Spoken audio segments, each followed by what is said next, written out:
आप सभी लोगों को नमस्कार। तो चलिए शुरू करते हैं अपना रिएक्शन मैकेनिज्म का अगला लेक्चर। हम लोग इलेक्ट्रोफिलिक एडिशन रिएक्शन पढ़ रहे हैं और अभी तक हमने क्लासिकल कार्बोकेटाइन और वाया नॉन क्लासिकल कार्बोकेटाइन दोनों ही टाइप की रिएक्शंस पढ़ रखी हैं। अब हम कुछ और इलेक्ट्रोफिलिक एडिशन रिएक्शंस की बात करते हैं जो कि हमारे पास एल्कीन पर देखने को मिलती हैं। तो हम यहाँ पर 3-4 रिएक्शंस पढ़ने वाले हैं, एक एक करके सारे कॉन्सेप्ट्स जानने वाले हैं और वो सारी की सारी रिएक्शन ही हमारी इलेक्ट्रोफिलिक एडिशन रिएक्शन होती है। देखो, सबसे पहले हमारे पास होता है addition of O3।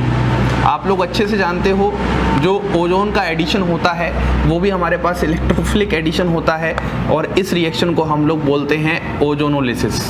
One of the most important reaction है, हम इसके बारे में सारी डिटेल्ड बातें करने वाले हैं। उसके बाद जो हमारे पास दूसरे नंबर पर रिएक्शन आने वाली है उस रिएक्शन का नाम होता है एडिशन ऑफ BH3। बोरेन का एडिशन होता है और इसी ही रिएक्शन को हम बोलते हैं एक तरीके से हाइड्रोबोरेशन। बाद में ऑक्सीडेशन भी होता है, तो इस रिएक्शन का पूरा नाम होता है हाइड्रोबोरेशन ऑक्सीडेशन रिएक्शन। इस रिएक्शन की भी बात करेंगे। साथ में हम यहाँ पर एक रिएक्शन और पढ़ने वाले हैं इसी ही के साथ। उस रिएक्शन का नाम होता है oxymercuration demercuration reaction. Oxymercuration demercuration reaction, ठीक है। और जो तीसरी रिएक्शन हम लोग पढ़ेंगे यहाँ पर वो हम पढ़ेंगे addition of peroxy acid. Addition of peroxy acid. तो आखिरकार परऑक्सी एसिड क्या होते हैं, एल्कीन पर इनके एडिशन से क्या बनने वाला है, ये सारी बातें हम डिटेल में डिस्कस करेंगे। और इन रिएक्शंस को हम लोग बोलते हैं इपॉक्सीडेशन रिएक्शन, क्योंकि यहाँ पर इपॉक्साइड रिंग का फॉर्मेशन होता है। जो साइक्लिक ईथर होते हैं उन्हीं को हम बोलते हैं इपॉक्साइड रिंग। और एक लास्ट रिएक्शन और हमारे पास होती है addition of hydrogen. Fourth number पर रिएक्शन क्या होगी, addition of hydrogen in presence of catalyst. बात करेंगे डिफरेंट कैटलिस्ट होते हैं और इस रिएक्शन का नाम होता है हमारे पास हाइड्रोजिनेशन रिएक्शन। Hydrogenation reaction. तो ये 4 रिएक्शंस को हमें एक एक करके सीरियल वाइज पढ़ना है और ये सभी एग्जांपल्स होते हैं एडिशन रिएक्शंस के, ठीक है, जो कि हम लोग एल्कीन के केस में सोचते हैं। तो सबसे पहले हम स्टार्ट करते हैं हमारी सबसे पहली हेडिंग और उसका नाम क्या है हमारे पास, ओजोनोलिसिस। तो अब आप सब लोग ध्यान से सुनिएगा, क्योंकि मैं ओजोनोलिसिस पढ़ा रहा हूं तो सबसे पहले आपको इस टर्म का मतलब पता होना चाहिए। ये जो ओजोनो वर्ड है ये आपके पास ओजोन से आया है और लिसिस मतलब होता है ब्रेकिंग। मतलब यहाँ पर मल्टीपल बॉन्ड्स की ब्रेकिंग होती है इन प्रेजेंस ऑफ ओजोन। इसी को हम बोलते हैं पूरे प्रोसेस को ओजोनोलिसिस। अब इम्पोर्टेंट बात क्या आ रही है, इसका टाइप्स। ओजोनोलिसिस हमारे पास 2 तरह के होते हैं। एक तो होते हैं हमारे पास रिडक्टिव ओजोनोलिसिस और एक होते हैं हमारे पास ऑक्सीडेटिव ओजोनोलिसिस। ध्यान से सुनिएगा। अब देखो, रिडक्टिव ओजोनोलिसिस में क्या होता है, आपके पास जो प्रोडक्ट आता है वो कार्बोनिल कंपाउंड्स आते हैं। कार्बोनिल कंपाउंड्स आपको अच्छे से पता है। कार्बोनिल कंपाउंड्स का मतलब क्या होता है, aldehyde as well as ketone. Aldehyde as well as ketone, इसी को हम बोलते हैं कार्बोनिल कंपाउंड और यही आपका प्रोडक्ट आता है। वहीं पर ऑक्सीडेटिव जो ओजोनोलिसिस होते हैं उसके अंदर भी आपके पास प्रोडक्ट क्या आते हैं, कार्बोनिल कंपाउंड। लेकिन ध्यान देने वाली बात यह है, कार्बोनिल कंपाउंड में एक तो आता है आपके पास एल्डिहाइड और एक आता है आपके पास कीटोन, लेकिन एल्डिहाइड का फर्दर ऑक्सीडेशन हो जाता है और यह एसिड में कन्वर्ट हो जाता है। क्या बात समझ में आ रही है? तो कुल मिला के बात यह है, ओजोनोलिसिस होता है ओजोन की प्रेजेंस में ब्रेकिंग, पहली बात। दूसरी बात, इसके 2 तरह होते हैं, एक होता है रिडक्टिव ओजोनोलिसिस और एक होता है ऑक्सीडेटिव ओजोनोलिसिस। रिडक्टिव ओजोनोलिसिस में जो प्रोडक्ट आता है वो कार्बोनिल कंपाउंड होते हैं, एल्डिहाइड और कीटोन। और ऑक्सीडेटिव ओजोनोलिसिस में कार्बोनिल कंपाउंड होते हैं प्रोडक्ट, लेकिन एल्डिहाइड का फर्दर ऑक्सीडेशन एसिड में करवा देते हैं। इतनी बात समझ में आ चुकी है। अब हम लोग बात करते हैं कि आखिरकार इनके रिएजेंट्स क्या हैं। किस किस के, रिडक्टिव ओजोनोलिसिस और ऑक्सीडेटिव ओजोनोलिसिस। तो ध्यान सुनिएगा, सबसे पहले मैं आपको रिडक्टिव ओजोनोलिसिस का रिजल्ट बताता हूं, फिर हम सारे के सारे क्वेश्चंस करना सीखेंगे और फिर हम दोनों के मैकेनिज्म की बात करने वाले हैं, ठीक है। तो रिडक्टिव ओजोनोलिसिस में आपके पास सबसे पहले O3 तो होता ही है, लेकिन इसके साथ फिर क्या आता है, मिथाइल डाइसल्फाइड। या तो ये हो सकता है, या फिर आपके पास जिंक डस्ट या जिंक पाउडर हो सकता है, या फिर आपके पास PPS3 हो सकता है, या फिर आपके पास Na2SO3 हो सकता है। ये सारी पॉसिबिलिटीज होती हैं। या फिर कभी कभी हम Ki की भी बात कर लेते हैं। तो ये सारे के सारे हमारे पास रिएजेंट किसको दर्शा रहे हैं, रिडक्टिव ओजोनोलिसिस को दर्शा रहे हैं। अगर मैं अगली बात करता हूं तो वो हमारे पास क्या है, ऑक्सीडेटिव ओजोनोलिसिस। तो सबसे पहले आपको तो यही पहचानना चाहिए कि वह ओजोनोलिसिस रिडक्टिव है या ऑक्सीडेटिव। तो आप रिएजेंट की हेल्प से बहुत अच्छे से पहचानने वाले हो। तो अगर यहाँ पर O3S3 और H2O2 आ जाए, है ना, हाइड्रोजन परऑक्साइड आ जाए कुछ ऐसा सा, या फिर O3 के साथ आपके पास CrO3 आ जाए, O3 मतलब ओजोन है ही, या फिर O3 के बाद आपके पास KMnO4 आ जाए, तो मतलब कुछ ना कुछ ऑक्सीडाइजिंग एजेंट टाइप का होगा, ठीक है। तो वहां पर वो क्या कर देता है, ऑक्सीडाइज कर देता है। तो ये हमारे पास क्या होते हैं, ऑक्सीडेटिव ओजोनोलिसिस होते हैं। तो सबसे पहले हमारे पास रिएक्शन है ओजोनोलिसिस। हमने टाइप्स की बात कर ली है, हमने रिएजेंट्स की बात कर ली है। अब हम कुछ रिएक्शंस देखते हैं कि आखिरकार ओजोनोलिसिस प्रोडक्ट कैसे बनता है, और फिर हम मैकेनिज्म की बात करते हैं। तो अब हम ये देखते हैं कि आखिरकार ओजोनोलिसिस क्वेश्चन करने का तरीका हमारे पास क्या है। तो हम सबसे पहला सिंपलेस्ट एक एल्कीन लेते हैं, CH2 डबल बॉन्ड CH2, और यहाँ पर हम इस तरफ लिखते हैं O3 जिंक, इस तरीके से ले लेते हैं, और यहाँ पर हम ले लेते हैं O3 H2O2, इस तरीके से हम लोग यहाँ पर ले लेते हैं। अब आपको यहाँ पर करना है, तो बात समझिएगा ध्यान से, आपको बस ध्यान ये रखना है कि हमारे पास डबल बॉन्ड हटाना है और ऑक्सीजन ऑक्सीजन लगाना है। इस तरीके से आपके पास ट्रिक होगी और आपके पास यहाँ पर 2 मॉलिक्यूल ऑफ एल्डिहाइड का फॉर्मेशन हो जाएगा। क्योंकि ये जिंक है तो ये कैसा है, रिडक्टिव ओजोनोलिसिस है, तो यहाँ पर आपका प्रोडक्ट एल्डिहाइड ही रहेगा। लेकिन यहाँ पर आपके पास जैसे ही एल्डिहाइड का फॉर्मेशन होगा, फर्दर इसका ऑक्सीडेशन होकर यहाँ पर ये 2 मॉलिक्यूल ऑफ एसिड में कन्वर्ट हो जाएगा। क्योंकि आपके पास ये जो पूरा का पूरा रिएजेंट है, क्या है, ऑक्सीडेटिव ओजोनोलिसिस है। और याद करो, ऑक्सीडेटिव ओजोनोलिसिस में एल्डिहाइड प्रोडक्ट नहीं होता, एसिड प्रोडक्ट होता है। इस बात को आप बस ध्यान रखिएगा, आपका कोई भी क्वेश्चन गलत नहीं होने वाला। तो क्वेश्चन करने का तरीका क्या है, डबल बॉन्ड हटाना है, ऑक्सीजन ऑक्सीजन लगाना है। सबसे पहले हम क्वेश्चन करने का तरीका ही सीखने वाले हैं, उसके बाद फिर हम कुछ और सीखेंगे। देखो, अब अगर मैं अगले क्वेश्चन की बात करता हूं तो अगला क्वेश्चन हमारे पास ऐसे है, और यहां पर हमारे पास क्या है, O3 है, और यहां पर हमारे पास क्या है, जिंक है। यहाँ पर हम ले लेते हैं वही O3, और यहाँ पर हम ले लेते हैं H2O2 ऑक्सीडाइजिंग एजेंट है। अब इस वाले केस में क्या होगा, डबल बॉन्ड हटाना है, ऑक्सीजन ऑक्सीजन लगाना है, ये नारा चलना चाहिए हमारे पास ओजोनोलिसिस में।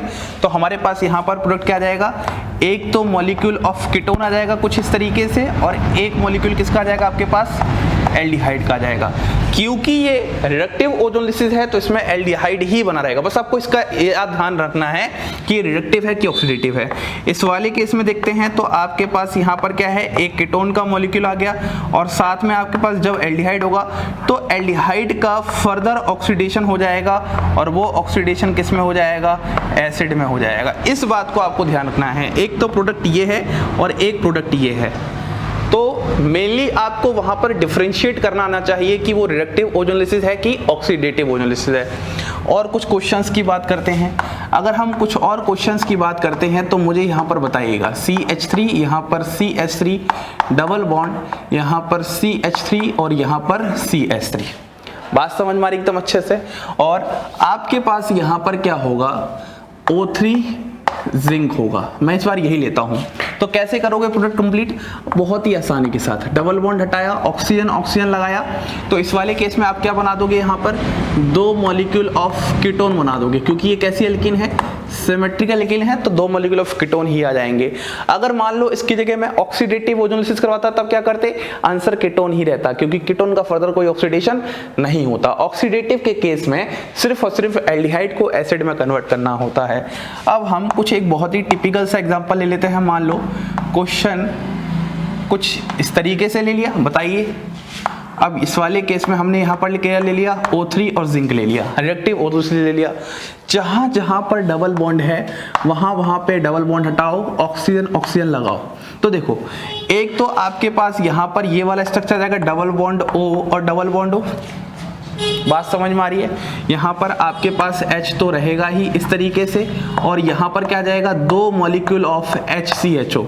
एक तो इस वाले पार्ट से आ जाएगा मॉलिक्यूल और एक इस वाले पार्ट से आ जाएगा।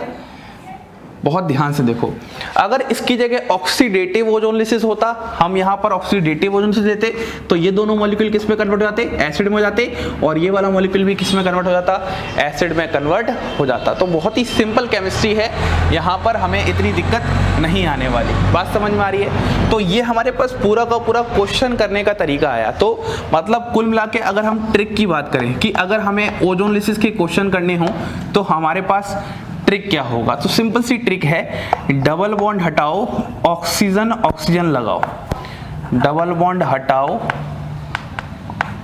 ऑक्सीजन ऑक्सीजन लगाओ। ठीक है, ये आपकी ट्रिक है। लेकिन जब आपके पास रिडक्टिव ओजोनोलिसिस होगा उस केस में आपके पास आंसर क्या होगा, एल्डिहाइड प्लस कीटोन। और जब आपके पास ऑक्सीडेटिव ओजोनोलिसिस होगा उस केस में आपके पास एल्डिहाइड प्लस अगर कीटोन आ गया तो एल्डिहाइड का फर्दर ऑक्सीडेशन किस में हो जाएगा, एसिड में हो जाएगा। इतनी बात आपको बहुत अच्छे से ध्यान रखनी है। ठीक है, अब देखो ध्यान से, हम क्वेश्चंस प्रैक्टिस और भी यहाँ पर कर सकते हैं लेकिन कोई जरूरी नहीं है। हमें यहाँ पर सिर्फ कॉन्सेप्ट सीखने हैं कि आखिर किस तरीके से ये एडिशन रिएक्शन है।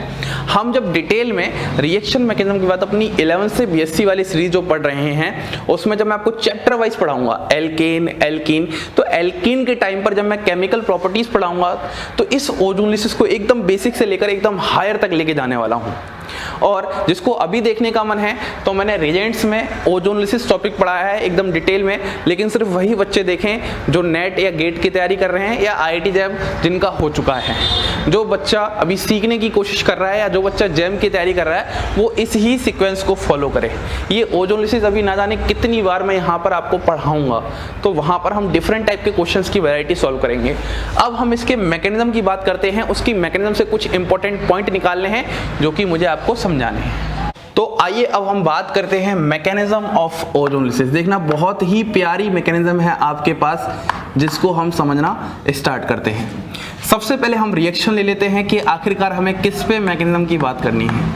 आपके पास कुछ इस तरीके से है CH3 CH double bond CH2 और यहाँ पर आपके पास O3 है और मैं यहाँ पर जिंक ले लेता हूँ, रिडक्टिव ओजोनोलिसिस लेता हूँ, तो आपके पास यहाँ पर आंसर क्या आ जाएगा CH3CHO और प्लस HCHO। इस तरीके से कुछ होगा। ठीक है, ये वाला कॉन्सेप्ट है आपके पास। अब देखना जरा ध्यान से मैं क्या बताना चाहता हूँ। सबसे पहले स्टेप में अगर मैं मैकेनिज्म की बात करता हूँ तो आपके पास यहाँ पर क्या है, यहाँ पर आपके पास एल्कीन है और एल्कीन के पास सबसे पहले यहाँ पर क्या आएगा, ओजोन का मॉलिक्यूल आएगा और ओजोन के मॉलिक्यूल को मैं कुछ इस तरीके से दर्शा सकता हूँ। अब देखो एल्कीन के पास इलेक्ट्रॉन रिच सिस्टम है इसलिए ये किसकी तरह बिहेव करेगा, न्यूक्लियोफाइल की तरह बिहेव करेगा, और ओजोन किसकी तरह बिहेव करने वाला है, इलेक्ट्रोफाइल की तरह बिहेव करने वाला है। तो सबसे पहले कुछ आप इस तरीके से दिखाने वाले हो यहाँ पर, तो आपके पास यहाँ पर सबसे पहले स्टेप पे कुछ इस तरीके से फॉर्मेशन हो जाएगा CH2 यहाँ पर O यहाँ पर O। बात समझ में आ रही है। अब जब आपने जो ये फॉर्म किया है इसको हम बोलते हैं मोल ओजोनाइड, और ये जो मोल ओजोनाइड है ये क्या होता है, बहुत ही अनस्टेबल होता है। मोल ओजोनाइड क्या होता है, बहुत ही ज़्यादा अनस्टेबल होता है, ज़्यादा इसकी स्टेबिलिटी नहीं होती है। तो इस वाले केस में ज़रा ध्यान देना, आपके पास यहाँ पर ये कुछ इस तरीके से ब्रेक हो जाएगा। देखना ये वाली बॉन्ड आपने इस तरफ से शिफ्ट किया और ये वाली बॉन्ड आपके पास यहाँ पर आ जाएगी। तो आपके पास क्या बन गया, CH2O माइनस ऐसे आ गया। और इस वाले केस को आप कैसे कर सकते हो, इस वाले केस को आप कुछ इस तरीके से दिखा सकते हो, दिखा पाओगे। अब देखो इस वाले स्टेप में क्या होता है, आपके पास जैसे ही ये हटाया, यहाँ पर क्या आ गया पॉजिटिव, यहाँ पर ऑक्सीजन पर क्या है लोन पेयर, ये वाला पॉजिटिव यहाँ अटैक करेगा और ये जो नेगेटिव है ये वाला इस इलेक्ट्रोफिलिक सेंटर पर अटैक करने वाला है। तो ओवरऑल आपके पास फॉर्मेशन कुछ ऐसा हो जाएगा CH2 यहाँ पर हमारे पास क्या चल रहा था, CH3 चल रहा था, तो आप यहाँ पर CH3 कर लो, CH3, यहाँ पर CH था और यहाँ पर क्या जाएगा CH3, और इस वाले स्टेप में भी आपके पास यहाँ पर क्या जाएगा CH3, और यहाँ पर आपके पास कुछ ऐसा सा फॉर्मेशन हो जाएगा इस तरीके का। जरा ध्यान से देखो, यही फॉर्म हो रहा है, ये देखो ऑक्सीजन ऑक्सीजन यहाँ पर आ जाएंगे और ये वाला ऑक्सीजन यहाँ पर आ जाएगा। अब ये जो फॉर्मेशन हुआ है ये ओजोनाइड का फॉर्मेशन हुआ है, और इसके मुकाबले ये वाला जो ओजोनाइड का फॉर्मेशन है ये ज़्यादा स्टेबल है इस वाले केस में। अब यहाँ पर अगले स्टेप में यहाँ पर क्या होगा, अब ये वाला पॉइंट सबसे ज़्यादा इंपॉर्टेंट है। यहाँ पर जो अगला स्टेप है वहाँ पर देखो क्या होता है, आपके पास आप यहाँ पर Me2S लोगे या फिर Me2S की जगह आप जिंक ले सकते हो, तो हम यहाँ पर Me2S ले लेते हैं तो ज़्यादा आसानी होगा मुझे समझाना यहाँ पर, ठीक है। Me2S मतलब होता है मिथाइल डाइसल्फाइड, जो रोल इसका होगा वही रोल जिंक का होगा, इसमें घबराने की बात नहीं है। तो सबसे पहले Me2S यहाँ पर आएगा इस तरीके से, तो यहाँ पर इस तरीके से अटैक करेगा, ये वाली बॉन्ड यहाँ पर शिफ्ट होगी और ये वाली बॉन्ड यहाँ पर शिफ्ट होगी। अब आप जरा ध्यान से देखोगे तो इस वाले केस में आपको ओवरऑल क्या आंसर आएगा, CH3CHO plus HCHO plus side में क्या जाएगा Me2 प्लस O माइनस। यहाँ पर क्या है, यहाँ पर आप इसको कुछ ऐसे भी दर्शा सकते हो, Me2H डबल बॉन्ड हो।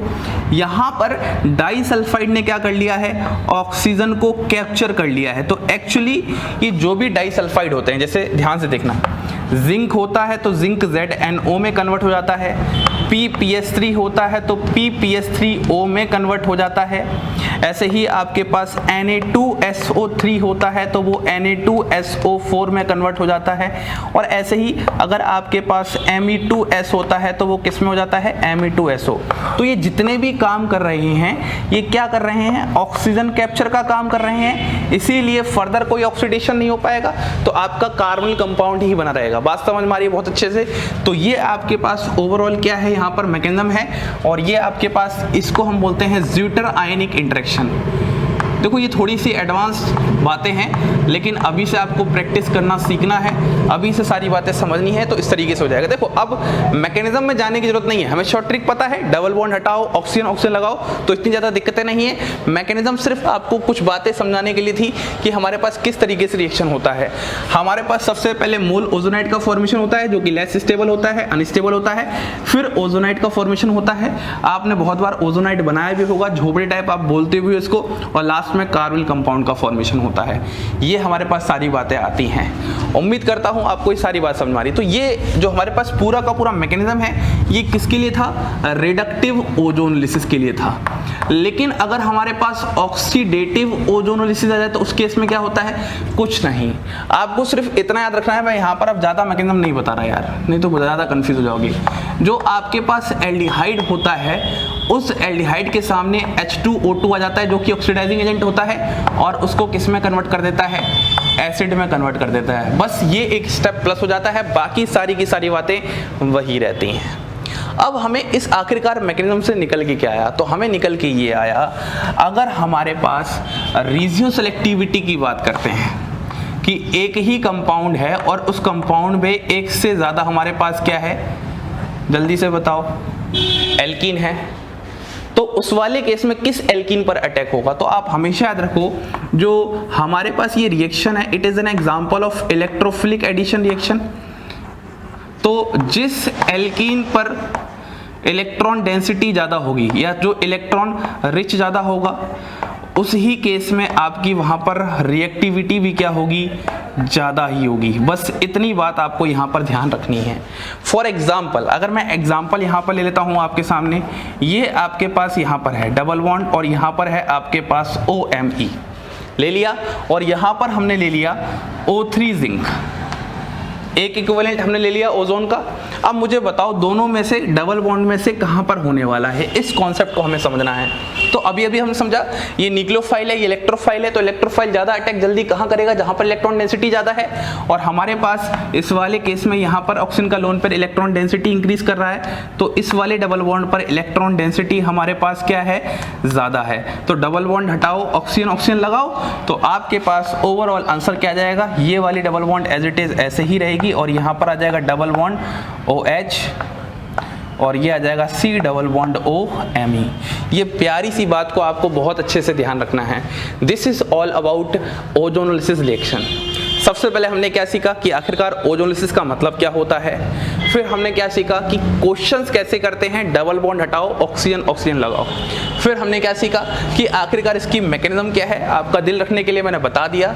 और फिर मैंने आपको एक बहुत इंपॉर्टेंट बात बताई।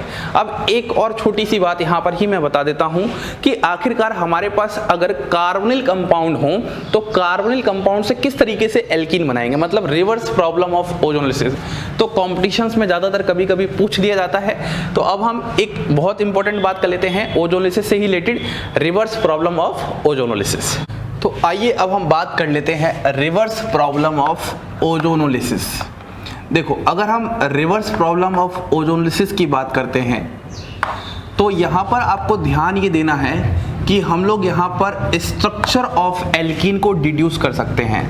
With the help of this concept we deduce structure of alkene, कि हमारे पास एल्कीन का स्ट्रक्चर क्या होता है उसको हम आसानी से पता लगा सकते हैं। अब कैसे, ध्यान से देखो, आपके पास यदि दो कार्बोनिल कंपाउंड हैं इस तरीके से, ये आपने बना दिया और यहाँ पर इस तरीके से आपने ये बना दिया, तो सबसे पहले दोनों ही कार्बोनिल कंपाउंड के ऑक्सीजन को सामने लेके आओ, जो आपके पास ऑक्सीजन है। उसके बाद दोनों ऑक्सीजन को इस तरीके से हटा दो और आपके पास यहाँ पर एल्कीन का फॉर्मेशन इस तरीके से हो जाएगा। क्या बात समझ में आ रही है? सबसे पहले अगर आपके पास कार्बोनिल कंपाउंड है तो दोनों ही कार्बोनिल कंपाउंड को कुछ इस तरीके से लिखने का तरीका होगा और दोनों के O2 को बाहर निकाल दो और आपके पास एल्कीन बन जाएगी। अब मान लो मैं आपसे एक क्वेश्चन पूछता हूँ कि आपके पास यहाँ पर क्या है, CH3CHO है और यहाँ पर आपके पास क्या है, CH3COCH3 है।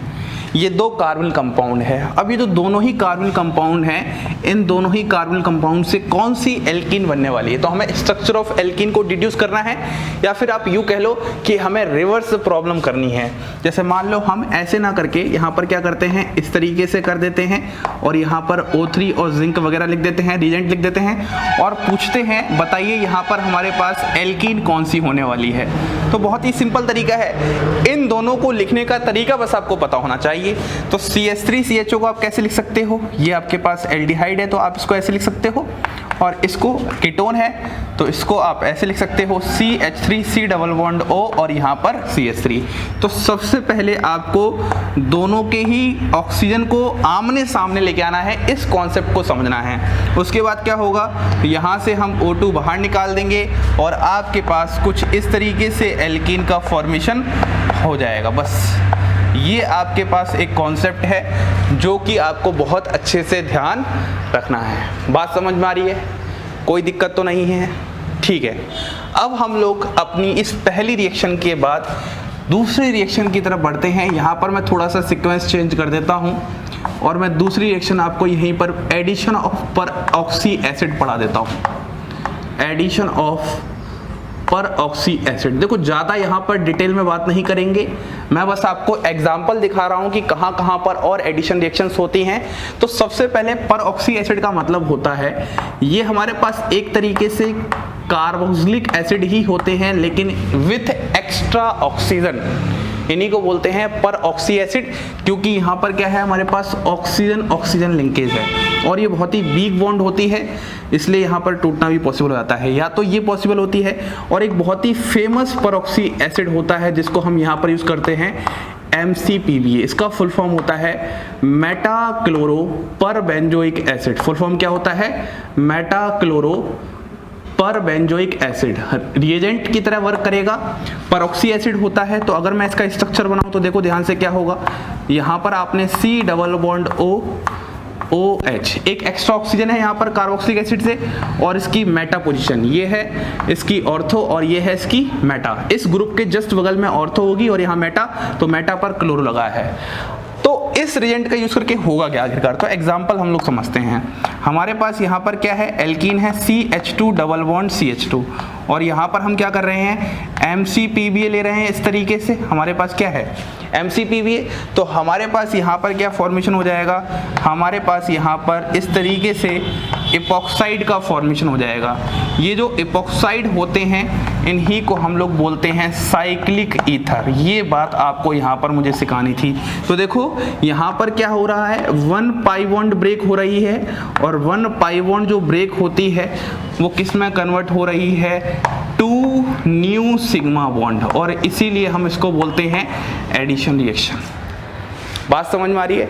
तो मैं इसकी यहाँ पर मैकेनिज्म की बात नहीं कर रहा। अगर आपको मैकेनिज्म देखनी है और भी बहुत डिटेल बातें जाननी है तो रिएजेंट्स में मैंने इस वाले टॉपिक को भी डिटेल में पढ़ाया है ऑक्सीडाइजिंग एजेंट्स में। लेकिन फिर भी जो बच्चे 11th 12th या फिर कॉम्पिटिशन जेई एडवांस नीट तक की तैयारी कर रहे हैं वो यहाँ पर इतना देख लो अभी, ठीक है। उसके बाद आप धीमे धीमे चीज़ें सीखोगे तो ज़्यादा आसान रहेगा। बाकी आपके ऊपर है कि आपको अगर ज़्यादा हायर पढ़ना है तो आप रिएजेंट की तरफ मूव कर सकते हो।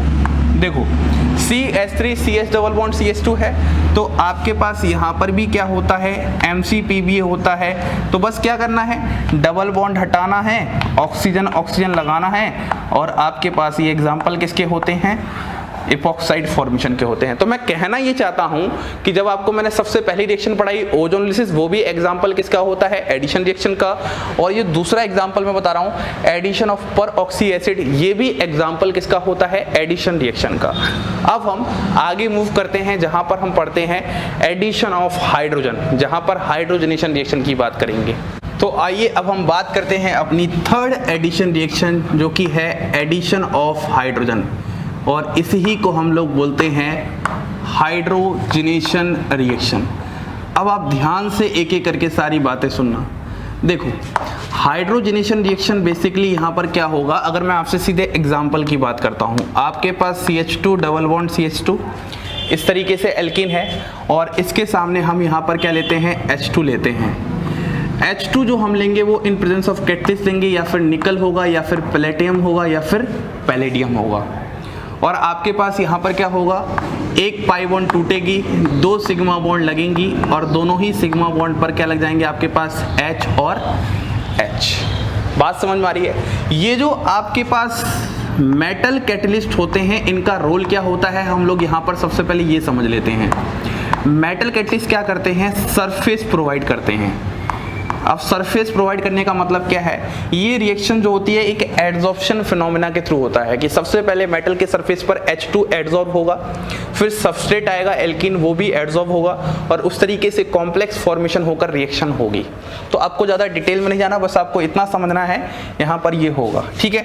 अब यहाँ पर हम बात करते हैं, नोट में एक बात समझते हैं। देखो यहाँ पर डिफरेंट हाइड्रोजनेशन के लिए रिएजेंट यूज करते हैं। एक रिएजेंट होता है H2 प्लस रेनी निकल, एक रिएजेंट क्या होता है, H2 प्लस रेनी निकल। एक रिएजेंट होता है H2 प्लस PD चारकोल, या फिर एक रिएक्शन और होता है H2 प्लस PDBaSO4। यहाँ पर इन CaCO3 ले सकते हो या फिर क्यूनोलीन ले सकते हो। तो ये हमारे पास डिफरेंट रिएजेंट्स हैं जो कि आपको ध्यान रखने हैं, जो हाइड्रोजनेशन रिएक्शंस करवा सकते हैं। बात समझ में आ रही एकदम अच्छे से।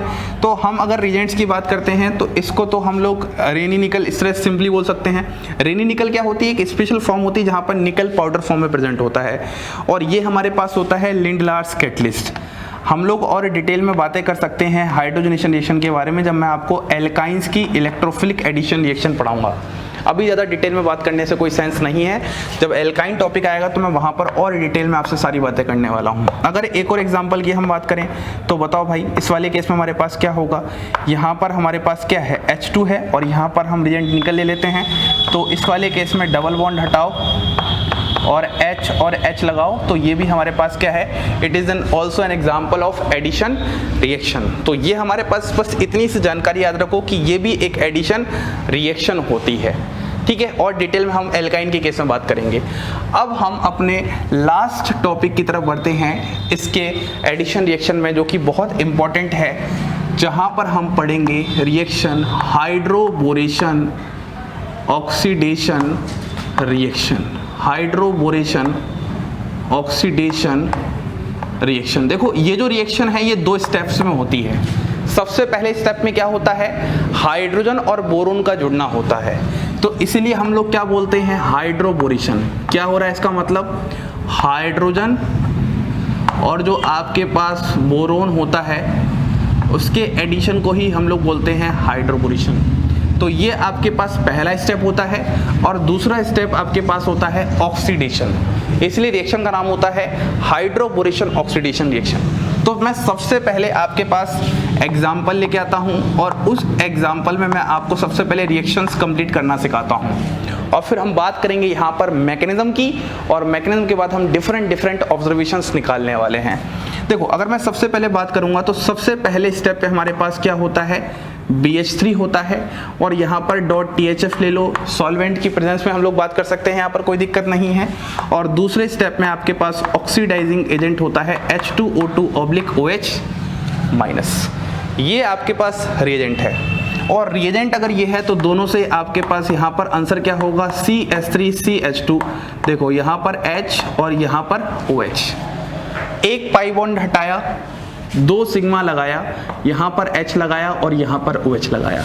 तो मतलब अगर हम यहाँ पर एक बार ट्रिक समझ लें तो हमारे पास क्वेश्चन कंप्लीट करने की ट्रिक सिंपल क्या है, हमें H+ एंड OH- को क्या करना है, एडिशन करना है। कुल मिला के ये बात समझ में आ रही है, लेकिन कैसे एडिशन करना है, क्या इसमें मार्कोनिकोव रूल लग रहा है, नहीं सर।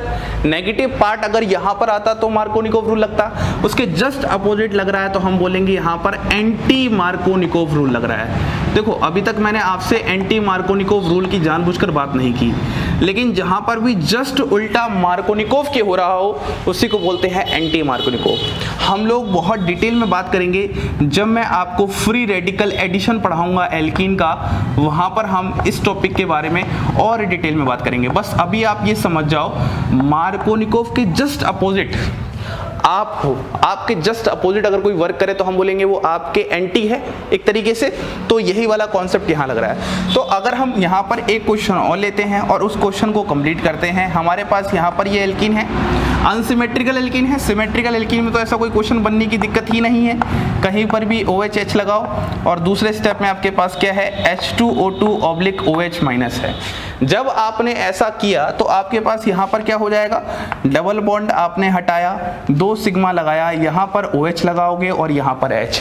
OH हमेशा वहाँ पर लगाओगे जहाँ पर नंबर ऑफ हाइड्रोजन क्या होंगे, जल्दी देखो यहाँ पर ऊपर वाले में ज़्यादा होंगे। मतलब आपने एंटी मार्कोनिकोव रूल के अकॉर्डिंग क्या किया है, एडिशन किया है, इसलिए हम बोलते हैं इसको एंटी मार्कोनिकोव एडिशन।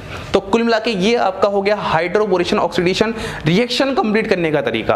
अब लेकिन आखिरकार मैकेनिज्म क्या होता है, इस मैकेनिज्म की हम बात करते हैं और सीखते हैं अच्छे से कुछ इंपॉर्टेंट बातें। तो आइए अब हम बात करते हैं अपने मैकेनिज्म की। देखना बहुत इंपॉर्टेंट बात है। सबसे पहले हम रिएक्शन लिख देते हैं जिस रिएक्शन पे हमें मैकेनिज्म की बात करनी है। ये हमारे पास एल्कीन है और इस एल्कीन के सामने हम सबसे पहले स्टेप पर क्या लेके आएंगे, बोरोन, और फिर हमारे पास अगले स्टेप पे क्या होगा, ऑक्सीडेशन होगा इस तरीके से, H2O2/OH-। अब आपके पास यहाँ से क्या आएगा, देखना ध्यान से, यहाँ पर आपके पास एडिशन होगा, और कैसा एडिशन होगा, एंटी मार्कोनिकोव रूल के अकॉर्डिंग एडिशन होगा। ये बात आपको समझ में आ चुकी है।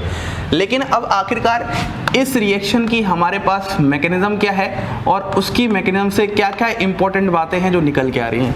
देखो सबसे पहली बात ये है, यहाँ पर क्या है, आपके पास एल्कीन है इस तरीके से, और आपके पास यहाँ पर क्या है, क्या आप लोग BH3 को कुछ ऐसे लिख सकते हो जहाँ पर हाइड्रोजन की इलेक्ट्रोनेगेटिविटी ज़्यादा है और इसकी इलेक्ट्रोनेगेटिविटी कम है, पता ही है।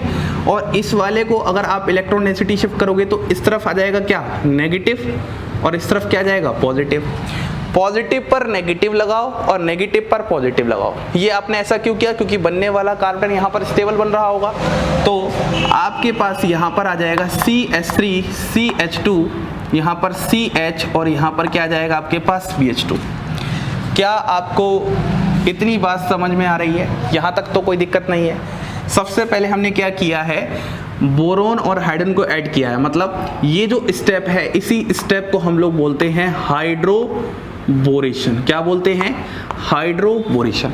अब आप खुद देखो, क्या आप लोग फिर से इसको ऐसे नहीं लिख सकते हो, जरूर लिख सकते हैं। तो आप फिर से एक एल्कीन का मॉलिक्यूल लेके आ सकते हो, CH3 CH double bond CH2, फिर से आप यहाँ पर ऐड करवा दोगे तो वन टाइम यहाँ पर हो जाएगा। तो आप जब यहाँ करोगे तो ये वाला H कहाँ जाएगा, यहाँ जाएगा, और इससे आपके पास क्या जाएगा, ये वाला ग्रुप आ जाएगा। चलो मैं बना के दिखा देता हूँ इस वाले केस में, और अगले केस को मैं सीधा यहाँ लिख दूंगा, CH3 CH2 CH, यहाँ पर क्या आ जाएगा, BH, यहाँ पर आ जाएगा CH2 CH2, और यहाँ पर आ जाएगा CH3।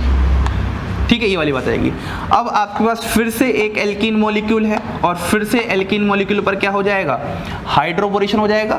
ये वाला पार्ट कहाँ जाएगा, यहाँ जाएगा, और ये वाला पार्ट कहाँ जाएगा, यहाँ जाएगा। ये तो तीनों स्टेप में आपके पास हाइड्रोबोरेशन हो रहे हैं। तो फाइनली आपके पास यहाँ पर क्या जाएगा, यहाँ पर आपके पास आ जाएगा CH3 CH2 CH2B CH2 CH2, यहाँ पर CH3, और फिर लास्ट में CH2 CH2, और यहाँ पर CH3। इतनी बात समझ में आ रही है। और लास्ट स्टेप में आप क्या करवा दोगे, यहाँ पर एक तरीके से ऑक्सीडेशन या हाइड्रोलिसिस टाइप का करवा दोगे।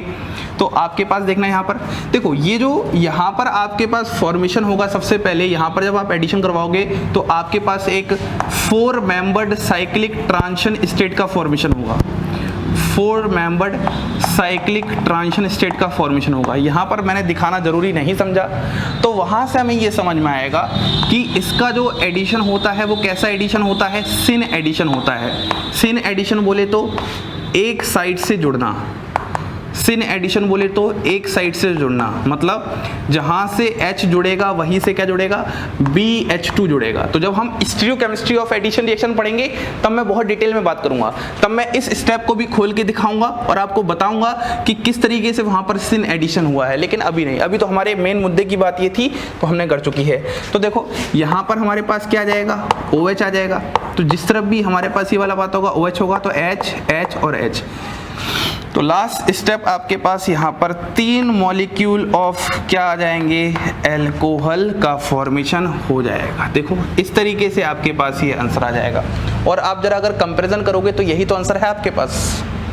तो ये होती है हमारे पास mechanism of hydroboration oxidation reaction. तो अब इससे हमारे पास इंपॉर्टेंट बातें क्या समझ में आ रही हैं, तो इम्पोर्टेंट बातें ये समझ में आ रही है कि ये रिएक्शन 2 स्टेप में हुआ है। सबसे पहला स्टेप क्या है, हाइड्रोबोरेशन, मतलब हाइड्रोजन और बोरोन का जुड़ना, और दूसरा स्टेज आपके पास क्या हो रहा है, एक तरीके से ऑक्सीडेशन होगा यहाँ पे। ठीक है, अब इसकी जो अगली बात आएगी वो ये है, ये एक सिन एडिशन होता है, मतलब सेम साइड से अटैक होता है, और जो कि हमें एक 4 मेंबर्ड साइक्लिक ट्रांजिशन स्टेट से आसानी से पता चल रहा है।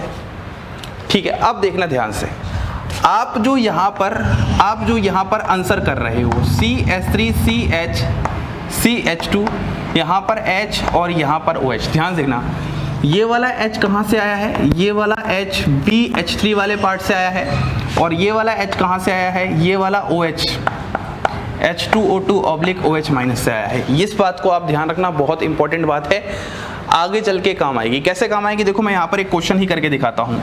आपके पास एक एग्जाम्पल है CH3 CH double bond CH2, और अगर मैं यहाँ पर पहले स्टेप में ले लूँ BD3 ड्यूटेरियम ले लूँ, और यहाँ पर मैं ले लूँ H2O2/OH माइनस, तो मुझे खुद बताओ आंसर क्या होगा। तो अभी अभी मैंने बताया, हमें पता है अच्छे से कि यहाँ पर क्या करना है, एक पाई बॉन्ड हटाना है, 2 सिग्मा लगाना है। बिल्कुल सर। अब हमें पता है कि इस वाले पार्ट से H आता है तो इससे D आएगा, तो हमारे पास D यहाँ पर आ जाएगा और OH यहाँ पर आ जाएगा। तो ऐसे क्वेश्चंस कंप्लीट करने में आपकी ये वाली कॉन्सेप्ट बहुत हेल्प करने वाली है, बहुत काम आने वाली है। This is all about hydroboration oxidation reaction. अब सुनो, जिसको और ज़्यादा डिटेल पढ़ना है और बातें पढ़नी है तो मैंने इसको borane as a reducing agent वहाँ पर भी पढ़ाया है, लेकिन फिर भी ज़्यादा ज़रूरी नहीं है। अब हम लोग बात करते हैं एक और रिएक्शन इसी से मिलती जुलती है, ऑक्सीमर्क्यूरेशन डीमर्क्यूरेशन रिएक्शन। उससे पहले आप ये देखो कि ये जो रिएक्शन आखिरकार हो रही है हाइड्रोबोरेशन ऑक्सीडेशन की, क्या आपको यहाँ पर HOH अगर नजर आ रहा है तो क्या आपको ये एडिशन ऑफ वाटर जैसा कॉन्सेप्ट नहीं आ रहा? हम लोगों ने अभी जस्ट पिछली रिएक्शन पढ़ी थी addition of water in presence of acid, तो वहां पर भी हाइड्रेशन था, और हाइड्रोबोरेशन ऑक्सीडेशन रिएक्शन है, यहां पर भी हाइड्रेशन है। तो मतलब आप एल्कीन का हाइड्रेशन 3 तरीके से करवा सकते हो। होते तो 4 तरीके हैं, लेकिन 3 तरीके मेन हैं। सबसे पहला इन प्रेजेंस ऑफ एसिड, जो कि पढ़ लिया। दूसरा ये वाला था हाइड्रोबोरेशन ऑक्सीडेशन, और तीसरा जो मैं पढ़ाने जा रहा हूं ऑक्सीमर्क्यूरेशन डीमर्क्यूरेशन रिएक्शन। तो अब हम बात करते हैं अपनी एक last reaction, oxymercuration demercuration reaction. One of the most important reaction है और इसको ध्यान से देखना है। ये आपके सामने मैंने वेरियस पॉइंट्स लिखे हैं, घबराने की बिल्कुल भी जरूरत नहीं है। मैं अभी मैकेनिज्म सिखाऊंगा, उसको आपको देखकर सारे पॉइंट्स अपने आप बनते जाएंगे। देखो, सबसे पहले आप इस बात को समझ लो, जब भी इसके क्वेश्चन के आंसर को बनाना हो तो आपको यहाँ पर H और OH माइनस में क्या लगाना है, मार्कोव-निकोव रूल। आपने पिछले वाले में क्या लगाया था, एंटी मार्कोव-निकोव, लेकिन यहाँ पर क्या लगाना है, मार्कोव-निकोव रूल लगाना है। बात समझ में आ रही एकदम अच्छे से। आपने मार्कोव-निकोव रूल किस में लगाया, H+ और OH माइनस में, आपके पास ये आंसर आ गया। अब आपके पास ये वेरियस पॉइंट्स आ रहे हैं, तो इन वेरियस पॉइंट्स को समझाने के लिए मैं सहारा लेता हूँ मैकेनिज्म का, कि आखिरकार हमारे पास इस रिएक्शन की मैकेनिज्म क्या होगी, और फिर मैं आपको ये सारे पॉइंट्स एक एक करके समझा दूंगा। देखो, हमने यहाँ पर सबसे पहले क्या लिया, CH3CH डबल बॉन्ड CH2। हमारे पास सबसे पहले स्टेप में हम लोग लेते हैं HgOAc का होल ट्वाइस, ठीक है, यहाँ पर, और ऑब्लिक क्या है हमारे पास, H2O इस तरीके से है। तो यहाँ से हमारे पास इलेक्ट्रोफाइल आता है Hg+ OC double bond OCH3। ये हमारे पास क्या होता है, इलेक्ट्रोफाइल। और आपको पता है अगर ये इलेक्ट्रोफाइल है तो इलेक्ट्रॉन डेंसिटी यहाँ पर जाकर अटैक करेगी। तो आपके पास फॉर्मेशन सबसे पहले स्टेप में कुछ ऐसा हो जाएगा, CH3CH2, और यहाँ पर हो जाएगा HgOAc। फिर आपको पता है यहाँ पर लोन पेयर होंगे, तो यहाँ पर अटैक करके ये क्या कर देगा, साइक्लिक मर्क्यूरिक आयन का फॉर्मेशन कर देगा। तो आपके पास कुछ ऐसा हो जाएगा Hg, और यहाँ पर क्या आ जाएगा, +OAc। अब आपको अगर कुछ याद आ रहा हो तो आपने ऐसा ही कुछ साइक्लोहेलोनियम आयन में समझा था। तो ये आपके पास फॉर्मेशन हो चुका है साइक्लो या साइक्लिक मर्क्यूरिक आयन का फॉर्मेशन हो चुका है। बात समझ में आ रही है। और यहाँ पर जो ये कार्बन है, कार्बोकेटाइन है, इस पर पार्शियल पॉजिटिव चार्ज आएगा, क्योंकि ये क्या करेगा, इलेक्ट्रॉन डेंसिटी यहाँ से खींचेगा। तो ये हमारे पास कोई क्लासिकल कार्बोकेटाइन नहीं है, ये नॉन क्लासिकल कार्बोकेटाइन है। क्लासिकल क्या होते हैं, जिसपे कंप्लीटली पॉजिटिव चार्ज आता है और ट्राई कोऑर्डिनेटेड होते हैं, लेकिन इन पर पार्शियल पॉजिटिव चार्ज है और ये टेट्रा कोऑर्डिनेटेड हैं, तो इनका यहाँ पर कोई भी रीअरेंजमेंट पॉसिबल नहीं है। तो यहीं पर हमारे पास नॉन क्लासिकल कार्बन का फॉर्मेशन हुआ है, और यहाँ पर ये स्टेट क्या होता है, अनस्टेबल होता है। रीजन मैंने क्या बताया था, 2 रीजन थे। पहला रीजन ये एक 3 मेंबर रिंग है, दूसरा रीजन ये इलेक्ट्रॉन विड्रॉइंग ग्रुप यहाँ पर लगाता है। अब अगले स्टेप में आपके पास यहाँ पर क्या है, water molecule as a nucleophile present है। तो अब आप बताओ वाटर कहाँ पर अटैक करेगा, इस वाले कार्बोकेटाइन पे कि इस वाले पे। तो आप लोगों को मैंने बताया था जहां पर ज्यादा सब्स्टिट्यूटेड कार्बोकेटाइन होगा वहीं पर अटैक करेगा, क्योंकि ये इसको ज्यादा स्टेबिलिटी प्रदान कर रहा होगा इस तरीके से। मैंने आपको ये बहुत सारी बातें नॉन क्लासिकल कार्बोकेटाइन के टाइम पर सिखाया था, जस्ट पिछले लेक्चर में, याद करो। तो यहाँ पर जैसे ही अटैक करेगा वैसे ही यहाँ पर फॉर्मेशन हो जाएगा CH3CH, यहाँ पर आ जाएगा CH2, और यहाँ पर आ जाएगा HgOAc, और यहाँ पर आ जाएगा आपके पास OH। आएगा तो O+H2, लेकिन H+ का आना और जाना दिल पर नहीं लेना है, तो आपने यहाँ पर ये बना दिया। ये जो आपने यहाँ से यहाँ तक किया है, इस ही स्टेप को हम लोग बोलते हैं ऑक्सीमर्क्यूरेशन। देखो यहाँ पर आपने मर्क्यूरी का भी ऐड करा दिया और ऑक्सीजन का भी ऐड करवा दिया, तो इसी को बोलते हैं ऑक्सीमर्क्यूरेशन। अब अगले स्टेप में आपके पास क्या है, यहाँ पर NaBH4 प्रेजेंट है, और NaBH4 से क्या निकल के आएगा, H- आएगा, क्योंकि NaBH4 एक रिड्यूसिंग एजेंट है, तो ये हाइड्राइड डोनर की तरह काम करेगा। तो ये H- क्या करेगा, यहाँ पर अटैक कर देगा और इसको दोनों इलेक्ट्रॉन के साथ बाहर भगा देगा। तो आपके पास फाइनली फॉर्मेशन हो जाएगा CH3CH OH, और यहाँ पर जाएगा CH2H। अब आप इस आंसर से मैच कर लो, यही तो आंसर है, और इसको हम बोलते हैं डीमर्क्यूरेशन। ये जो आपने यहाँ पे मर्क्यूरी का हटाया है, इस स्टेप को ही हम बोलते हैं डीमर्क्यूरेशन। तो ये स्टेप 2 में होता है, एक में सबसे पहले ऑक्सीमर्क्यूरेशन होता है और दूसरे में हमारे पास डीमर्क्यूरेशन होता है। तो ऑक्सीमर्क्यूरेशन डीमर्क्यूरेशन भी एक तरीके का क्या है, हाइड्रेशन ऑफ एल्कीन है। हाइड्रेशन ऑफ क्या है, एल्कीन है। और यहाँ पर ये जो रिएक्शन होती है ये नॉन क्लासिकल कार्बोटाइन से होकर गुजरती है और यहाँ पर कुछ भी रीअरेंजमेंट देखने को नहीं मिलेगा। अब देखो सबसे पहला पॉइंट फॉर्मेशन ऑफ साइक्लोमर्क्यूरिक आयन, देखो यहाँ पर फॉर्मेशन किया है हमने साइक्लोमर्क्यूरिक आयन। फिर रीअरेंजमेंट इज नॉट पॉसिबल, बिल्कुल भी बताने की जरूरत नहीं है क्योंकि ये नॉन क्लासिकल कार्बोटाइन का फॉर्मेशन है और इनके केस में कभी भी रीअरेंजमेंट नहीं होती। Attack of H2O as nucleophile on more substituted carbon, जो न्यूक्लियोफाइल अटैक करेगा वो मोर सब्स्टिट्यूटेड कार्बन पर अटैक करेगा क्योंकि यहाँ पर इसकी स्टेबिलिटी ज्यादा होगी इस CH3 ग्रुप के द्वारा। आप यहाँ पर एक पूरा का पूरा कॉन्सेप्ट समझ जाओ आज के बाद। कभी भी अगर आपके पास कुछ ऐसा सिस्टम है RCH2 और यहाँ पर आपके पास X है और प्लस X कोई भी एटम हो सकता है, जब भी आपके पास ये 3 मेंबर्ड रिंग होगी और पॉजिटिव चार्ज होगा तो आपके पास जो यहाँ पर न्यूक्लियोफाइल अटैक करने आएगा वो हमेशा मोर सब्स्टिट्यूटेड कार्बन पर ही अटैक करेगा। इस पॉइंट को आप अपने दिमाग में एकदम फिट कर लेना और इस तरीके से आपके पास रिंग ओपनिंग देखने को मिलेगी। इसका कोई भी एक्सेप्शन नहीं है। जितनी भी मैंने 2-3 किताबें अच्छे से पढ़ी हैं जहां पर मेंशन किया हुआ है बहुत अच्छे से यहाँ पर फॉर्मेशन ऑफ साइक्लोहेलोनियम साइक्लोमर्क्यूरिक आयन, तो उसके केस में हमेशा जो रिंग ओपनिंग होती है तो न्यूक्लियोफाइल का अटैक हमारे पास मोर सब्स्टिट्यूटेड कार्बन पर ही होता है। इस बात को आपको ध्यान रखना है। तो इतनी सारी बातों को हम लोग इस मैकेनिज्म से बहुत अच्छे से समझा सकते हैं। उम्मीद करता हूँ आपको ये रिएक्शन बहुत अच्छे से समझ में आई होगी। तो कुल मिला के हमारे पास क्या बात समझ में आ रही है कि हम लोग एडिशन ऑफ वाटर कर सकते हैं एल्कीन पर 3 तरीके से। सबसे पहले इन प्रेजेंस ऑफ एसिड, दूसरा हाइड्रोबोरेशन ऑक्सीडेशन रिएक्शन और तीसरा होता है ऑक्सीमर्क्यूरेशन डीमर्क्यूरेशन। अब यहाँ पर बात ये समझने वाली है यहाँ पर OH कहाँ से आया और H कहाँ से आया। देखो आपके पास जो H आया फाइनली वो H यहाँ पर इस वाले पार्ट से आया NaBH4 वाले पार्ट से, और जो OH वाला बात आया है वो आपके पास इस वाले पार्ट से आया है। तो इस बात को आप जरूर ध्यान रखना, जरूर ध्यान रखना, बहुत इंपॉर्टेंट बात है। आगे अगर ड्यूटेरियम वगैरह लगा देंगे, आइसोटोपिक इफेक्ट पता करना होगा तो आपको ये बहुत हेल्प करेंगे।